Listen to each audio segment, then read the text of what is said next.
क्या ये संभव है कि कोई सब कुछ त्याग कर सब कुछ पा लेता है और कोई सब कुछ छीन कर भी कुछ नहीं पाता? यही है त्याग पारमी। इसे हम एक कहानी के उदाहरण से समझते हैं। कहानी की शुरुआत होती है एक ऋषि के आश्रम से। 3 राजकुमार इस आश्रम से शिक्षा ग्रहण कर रहे थे। तीनों राजकुमार आपस में घनिष्ठ मित्र बन गए थे। वैसे तो ये तीनों राजकुमार पास के क्षेत्रों के बड़े राजाओं के बेटे थे, मगर तीनों के स्वभाव में भिन्नता थी। जहां पहला राजकुमार स्वभाव में सरल, मृदुभाषी, दया करुणा से भरपूर, वहीं पर दूसरा राजशाही ठाठ उम्मीदों से भरा हुआ, और तीसरा राजकुमार महत्वाकांक्षी। वैसे दूसरे और तीसरे राजकुमार दोनों महत्वाकांक्षी थे, मगर तीसरा राजकुमार स्वभाव में थोड़ा उग्र था। तीनों राजकुमार आश्रम में शिक्षा ग्रहण करते थे।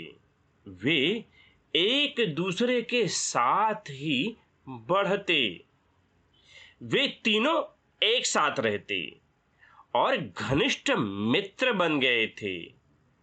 कोई विशेष वस्तु जैसे भोजन, वस्त्र इत्यादि जो उनके साम्राज्य से आता, वे उसे मिल बांट कर खाते। धीरे धीरे उनकी शिक्षा पूरी हुई, वे बड़े हो गए। जहां पर पहला राजकुमार, जो बाकी 2 राजकुमारों का चहेता था, वह विद्या और प्रतिभा का धनी था, मगर उसे हिंसा, मार काट से सख्त नफरत थी।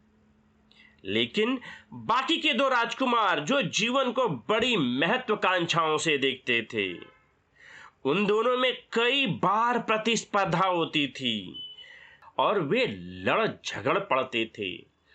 दोनों में वैमनस्य भी उत्पन्न हो जाता था और वे नफरत भी एक दूसरे से करने लगते थे। मगर पहले राजकुमार उन दोनों को शांत कर लेते थे। जैसे जैसे आश्रम में राजकुमारों की शिक्षा पूर्ण हुई, वे नौजवान हुए, वैसे ही उन तीनों के जीवन में राह चुनने की दिशाएं भी अलग अलग हो गईं। जहां पहले राजकुमार, जिसे अपने राजपाट और हिंसा में कोई रुचि नहीं थी, उन्होंने अपने जीवन में गंभीर निर्णय लिया। उन्होंने इस बात की घोषणा की कि वे राजपाट नहीं संभालेंगे, बल्कि श्रमण बन जीवन के परम ज्ञान को जानेंगे और लोगों की सेवा करेंगे। और उन्होंने राजपाट त्याग कर तपस्वी बनने का निर्णय लिया। हालांकि उनका तपस्वी बनने का निर्णय हैरत से भरा था, मगर तपस्वी का निर्णय अटल था। वहीं पे बाकी के 2 राजकुमार, जिनकी शादी हो गई और वे अपने क्षेत्रों के राजा बने। दूसरे राजकुमार को हर्ष राजा के नाम से जाना गया और वहीं पर तीसरे राजकुमार को शत्रुघ्न राजा से। हर्ष राजा और शत्रुघ्न राजा दोनों विशाल क्षेत्रों के बड़े राजा थे। इन दोनों राज्यों की सीमाएं एक दूसरे से मिलती थीं। दोनों राजकुमार अब एक राजा बन चुके थे। दोनों को राजकुमार, जो अब तपस्वी संत बन चुके थे, अब भी प्रिय थे। दोनों राजा तपस्वी संत से मिलने जाया करते थे। तपस्वी संत दोनों राजाओं से उसी प्रेम से मिला करते थे जैसे वे पहले मिला करते थे। वैसे तो दोनों राजा तपस्वी संत के फैसले में अक्सर बहस किया करते थे। उन्हें तपस्वी संत की अहिंसा, त्याग, प्रेम की बातें समझ में नहीं आती थीं। उनके अनुसार राजा वही जो हिंसा करे और लोगों को हराए और अपने साम्राज्य का विस्तार करे। वैसे दोनों राजा हर्ष और शत्रुघ्न बेहद महत्वाकांक्षी और वीर थे, लेकिन वे अपनी दोस्ती का भी सम्मान किया करते थे। मगर आखिर कब तक सम्मान करते?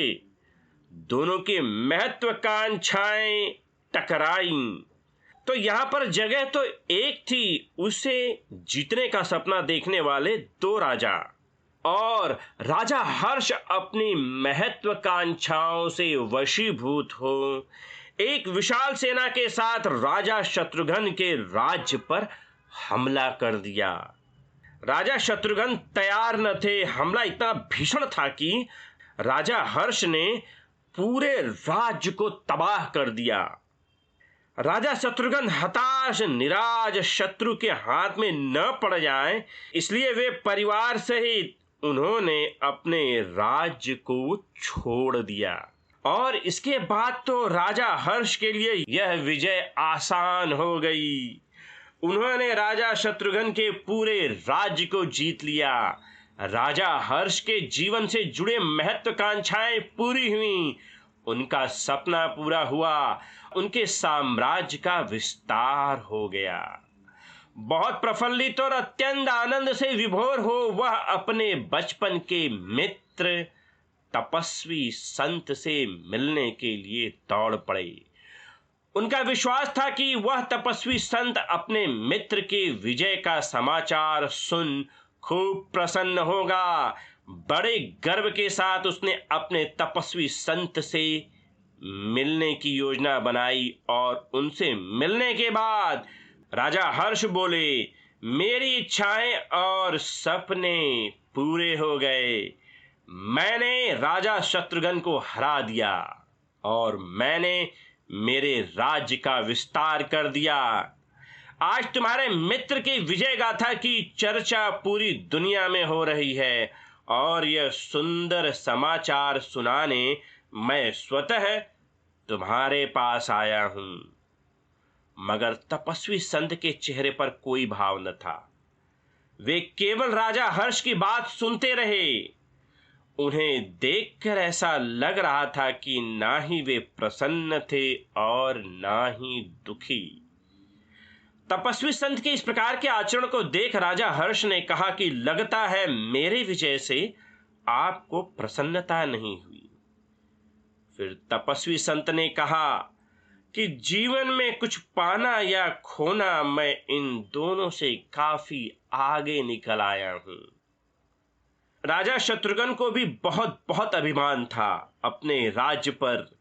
मेरा राज्य, मेरी सेना और मैं, हमेशा वह अपने अभिमान में रहा करता था। मगर आज सब पराया हो गया, सब कुछ समाप्त हो गया। जैसा मेरा मित्र शत्रुघ्न बोला करता था, आज वैसी ही भाषा तुम बोल रहे हो। यह सुन राजा हर्ष बोले, मुझे आपके इस प्रकार के विचारों से दुख उत्पन्न होता है। क्या आपको आपके मित्र के जीतने की खुशी नहीं है? और आखिर क्यों आप इतनी निराशा से भरी बातें कर रहे हैं? तपस्वी संत बोले, ऐसी बात नहीं है। मैं तुम्हारे लिए भी कुशल कामना करता हूं, मगर तुम अभी मेरी बात नहीं समझोगे। सही समय आने पर तुम इसे जरूर समझ जाओगे। मगर राजा हर्ष तपस्वी संत इस व्यवहार से निराश हो गए, और नाराज होकर वे तपस्वी संत के यहां से चले गए। तपस्वी संत वास्तव में राजा हर्ष के शुभ चिंतक थे, मगर राजा हर्ष अपनी जीत के नशे में चूर थे। वे तपस्वी संत की बातों को समझ न सके। खैर, तपस्वी संत का क्या, वे तो संत बन चुके थे। घूम घूम कर लोगों को जीवन जीने का मार्ग दिखाते, लोगों से मिलते और लोगों को सही जीवन जीने के मार्ग में अपने साथ ले लेते थे। तपस्वी संत के अनुयायियों की भी संख्या धीरे धीरे बढ़ने लगी। कुछ वर्ष बीत गए। एक दिन तपस्वी संत भिक्षा मांग कर वापस लौट रहे थे, तभी अचानक एक व्यक्ति उनके पास आया जिसने अपने आप को एक कंबल से ढक रखा था। पास ही एक स्त्री और एक लड़का उनके साथ था। उस व्यक्ति ने जैसे ही अपने चेहरे से कंबल हटाया, तपस्वी संत ने उसे तुरंत पहचान लिया। वे उसके बचपन के मित्र शत्रुघ्न थे। शत्रुघ्न ने दोनों हाथ जोड़े तपस्वी संत के कदमों में गिर गए। तपस्वी संत ने अपने मित्र शत्रुघ्न को उठाया और पास ही एक पेड़ के नीचे ले गए। शत्रुघ्न बेहद कमजोर उसकी पत्नी और लड़के को देख तपस्वी संत भी आश्चर्य में पड़ गए। शत्रुघ्न हाथ जोड़कर तपस्वी संत से बोले, बहुत दिन से मन नहीं लग रहा था, थोड़ा मन शांत हो जाए, इसलिए आपसे मिलने की इच्छा हुई। शत्रुघ्न भले ही राजा हर्ष से हार गए हों, मगर उनके अंदर क्रोध भी आज वैसे का वैसा ही था। शत्रुघ्न बोले, हर्ष ने मुझे धोखा दिया है, उसने मुझे धोखे से हराया। कहने को बड़ा मित्र बना फिरता था, मगर उसने मुझे धोखा दिया। देखो मेरी क्या हालत हो गई है। जब से उसने मुझे हराया है, तब से हम भिखारियों की तरह यहां वहां भाग रहे हैं। हमारी इस हालत का जिम्मेदार वही है, मैं उसे छोड़ूंगा नहीं। उसने हमें कहीं का नहीं छोड़ा। तपस्वी संत शांत हो लगातार उसकी बातें सुन रहे थे। शत्रुघ्न भी लगातार बोले जा रहा था, मानो कई वर्षों का जहर उसमें से निकल रहा था। तपस्वी संत ने साफ देखा कि भले शत्रुघ्न हार गया हो, दर दर की ठोकरें खा रहा हो, मगर उसके तेवर अब भी वही थे। संत तपस्वी ने शत्रुघ्न से पूछा, क्या मैं जान सकता हूं कि तुम मुझसे क्या चाहते हो? शत्रुघ्न बोले, जब पहले भी मेरा मन कभी अशांत होता था तो मैं आपसे मिल लेता था। अब भी मेरा मन बेहद अशांत चल रहा है। सोचा आपसे मिलकर मेरा मन शांत हो जाए, कृपया मेरा मार्गदर्शन करें। तपस्वी संत बोले, मेरे द्वारा दिखाया गया मार्ग तुम्हें पसंद नहीं आता है। तुम्हारे अंदर छटपटाहट है राजा हर्ष से बदला लेने की, और इस परिस्थिति में मैं तुम्हारी कोई मदद नहीं कर सकता। जिस तरह से तुम में आवेश भरा है, तुम मेरी बात सुनोगे ही नहीं। तो इस समय मैं केवल तुमसे कहूंगा, सही समय का इंतजार करो। और इतना कह तपस्वी संत वहां से चले गए। शत्रुघ्न लड़के और पत्नी के साथ वहीं खड़े रहे और सोचने लगे कि तपस्वी संत ने ऐसा क्यों कहा कि सही समय का इंतजार करो। इन शब्दों का क्या आशय है? खैर, जो भी आशय से संत तपस्वी ने कहा हो, मगर इन शब्दों ने शत्रुघ्न को नई ऊर्जा दे दी। इस ऊर्जा ने शत्रुघ्न को नई उम्मीदों से भर दिया। वह योजनाएं बनाने लगा और तभी शत्रुघ्न के अंदर विचार आया कि क्यों न किसी पड़ोसी राजा से मदद मांगी जाए। मगर यह इतना सरल ना था, क्योंकि राजा हर्ष शत्रुघ्न का राज्य जीतने के बाद बेहद शक्तिशाली हो चुका था, और कहीं पर यदि पड़ोसी राज्य के राजा ने धोखा दे दिया तो शत्रुघ्न और उसके परिवार पर खतरा उत्पन्न हो सकता था। काफी उधेड़-बुन के बाद उसने एक नाम ढूंढ ही लिया जिस पर वह भरोसा कर सकता था। वह उनका ही एक मित्र राजा था जिसका राज वहां से दूरी पर था, मगर शत्रुघ्न के अनुसार उस मित्र राजा पर भरोसा किया जा सकता था। आखिर में शत्रुघ्न ने उस मित्र राजा की मदद लेने की सोची और वह अपने परिवार सहित उनसे मिलने के लिए चल पड़ा। बड़ी मुश्किलों के साथ वह उस राजा मित्र से मिला और उसने अपनी सारी योजना उसे बताई। राजा मित्र शत्रुघ्न की बातों को सुनने के बाद बोले, देखिए, राजा हर्ष ने आपके राज्य को जीतने के बाद उनकी शक्ति बहुत बढ़ गई है, मगर मेरा राज्य तो हर्ष राजा के राज्य की तुलना में बेहद छोटा है, तो मैं कैसे तुम्हारी मदद कर पाऊंगा? इसके लिए तो बेहद बड़ी सेना और ढेर सारे धन की आवश्यकता होगी। कैसे करेंगे आप? शत्रुघ्न की हालत ऐसी थी कि उसके पास या तो लड़ो या तो मरो वाली हालत थी। उन्होंने अनुरोध किया कि राजा मित्र उनकी सहायता करें, मगर राजा मित्र ने साफ साफ इनकार कर दिया। लेकिन उन्होंने शत्रुघ्न के सामने एक शर्त रखी, यदि वे समुचित धन उपलब्ध करा दें तो शायद वो उनकी मदद कर सकते हैं। अब शत्रुघ्न के सामने कोई विकल्प न था और उन्होंने राजा मित्र से समुचित धन व्यवस्था करने की मांग को स्वीकार कर लिया। कहा कि ठीक है, अब मैं आपसे समुचित धन व्यवस्था के बाद ही मिलूंगा। मगर शत्रुघ्न के सामने सबसे बड़ी चुनौती थी कि उसके पास ना तो उसका राजपाट था और ना ही संसाधन। अब कैसे धन का प्रबंध किया जाए? काम मुश्किल था, मगर जुनून भी उतना था शत्रुघ्न के सर पर। उसने पुराने सभी संबंधों से संपर्क करना शुरू किया कि वे कुछ धन की उसे मदद कर सकें। राजा हर्ष की सेना भी बहुत बड़ी थी और राज्य भी उसका बहुत बड़ा हो गया था। उससे टक्कर लेने के लिए बड़े धन की व्यवस्था करनी थी। शत्रुघ्न लगातार प्रयास में लग गए। धीरे धीरे कई वर्ष बीत गए। काफी समय बीत गया। शत्रुघ्न के प्रयासों से काफी धन तो इकट्ठा हो गया, मगर राजा हर्ष के सामने टिकने का मतलब बड़ी सेना की व्यवस्था। विपरीत परिस्थितियों में शत्रुघ्न के साथ दो विषय थे। पहले तो उसका जुनून जो उसे कमजोर ही नहीं होने दे रहा था, और दूसरा तपस्वी संत के वे शब्द कि वो सही समय का इंतजार करे।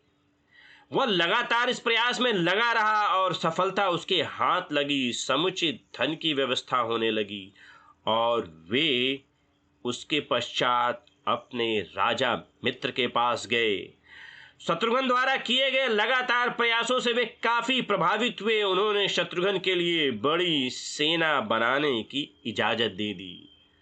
शत्रुघ्न लगातार प्रयास में लग गए। कई सेना नायकों का उन्होंने गठन किया, हथियार जुटाए, योजनाएं बनाई और कुछ ही वर्षों में उन्होंने एक बड़ी सेना का गठन किया और विधिवत योजना बनाकर राजा हर्ष के राज्य पर आक्रमण कर दिया।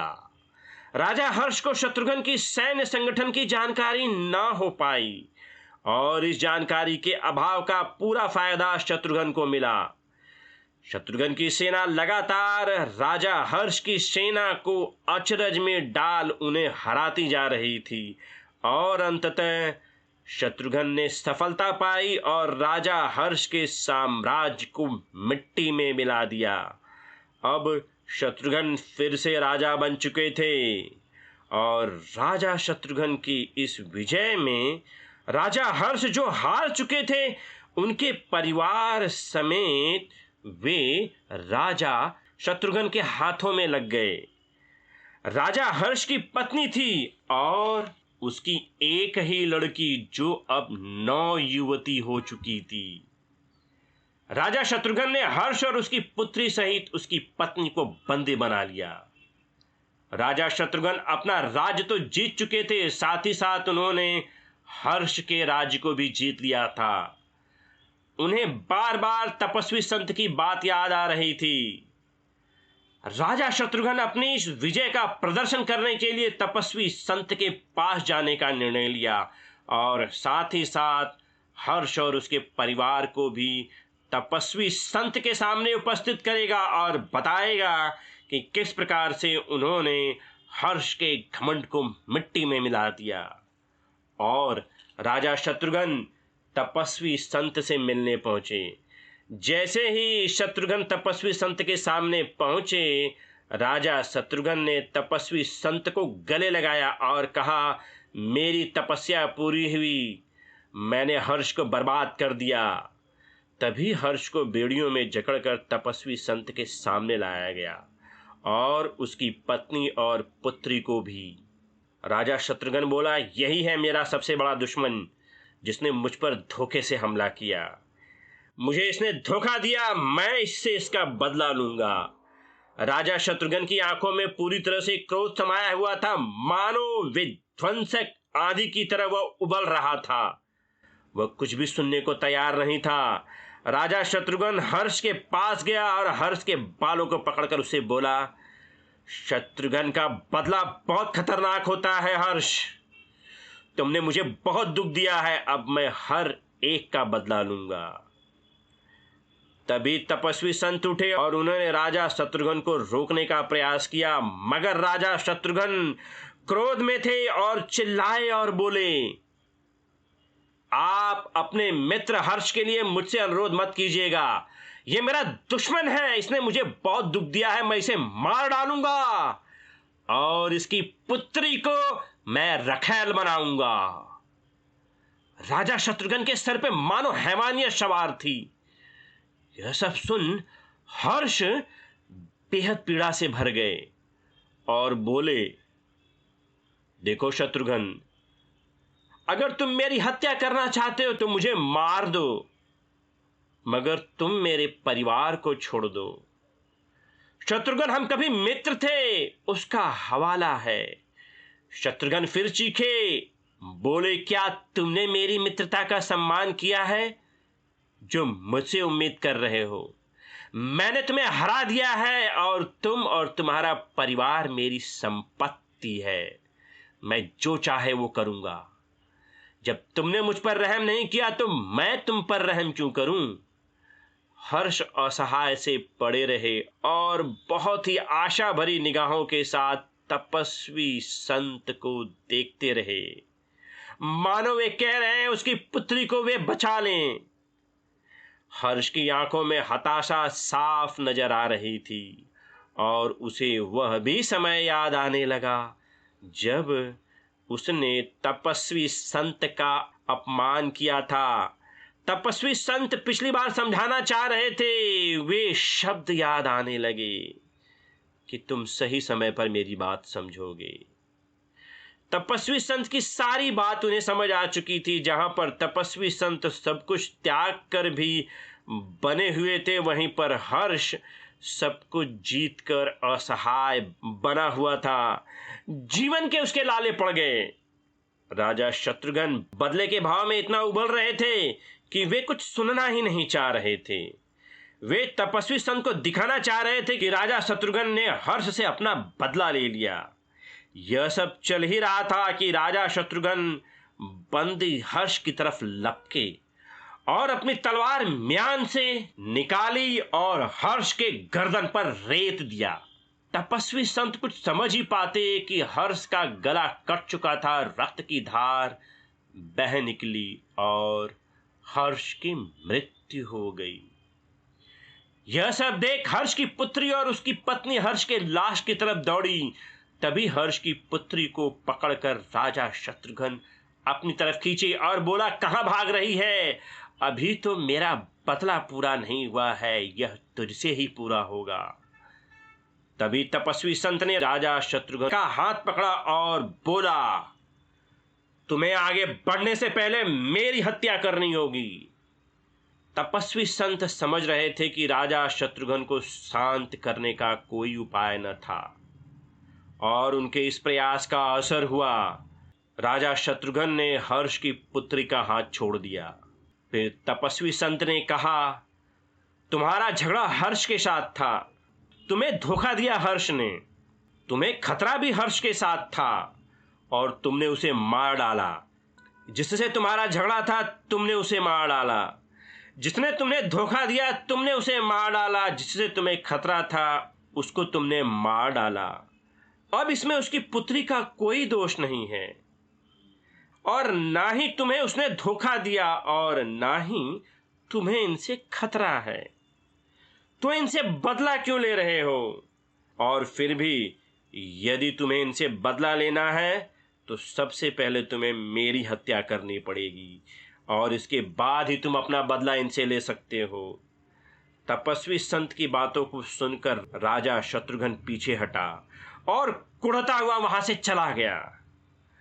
हर्ष की पत्नी और पुत्री तपस्वी संत के चरणों में गिर पड़े और तपस्वी संत बोले, हिंसा से शांति नहीं आ सकती, यही बात मैं समझाना चाहता था हर्ष को।